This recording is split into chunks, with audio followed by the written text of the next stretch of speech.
আসসালামু আলাইকুম এভরিওয়ান। আজকে আমি তোমাদের একটা খুবই সুন্দর হাদিস শোনাচ্ছি। রাসূল সাল্লাল্লাহু আলাইহি ওয়াসাল্লাম বলেছেন, জ্ঞানী ব্যক্তির জন্য ক্ষমা প্রার্থনা করে আকাশ ও পৃথিবীর অধিবাসীরা, এমনকি পানির নিচের মাছ। অজ্ঞ ইবাদত গুজারের তুলনায় জ্ঞানী ব্যক্তি ঠিক সেরকম মর্যাদাবান যেমন পূর্ণিমা রাতের চাঁদ তারকারাজির উপর দীপ্তিমান। আর জ্ঞানীগণ নবীদের উত্তরাধিকারী। আমরা যদি পূর্ণিমার দিনে চাঁদকে দেখি আর তার পার্শ্ববর্তী তারাদেরকে দেখি, তাহলে আমরা দেখতে পাবো যে পূর্ণিমার চাঁদ কতই না উজ্জ্বল। তার উজ্জ্বলতার কাছে যেন তারকাগুলো বিলীন হয়ে যায়।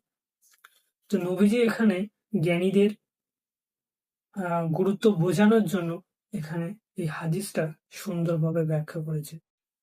তো আল্লাহ তাআলা আমাদের সবাইকে উপকারী জ্ঞান অর্জন করার তৌফিক দান করুন এবং সেই জ্ঞান অর্জনের মাধ্যমে আমরা যেন সমাজকে, মানব সভ্যতাকে এগিয়ে নিয়ে যেতে পারি, তার তৌফিক দান করুন। আমিন।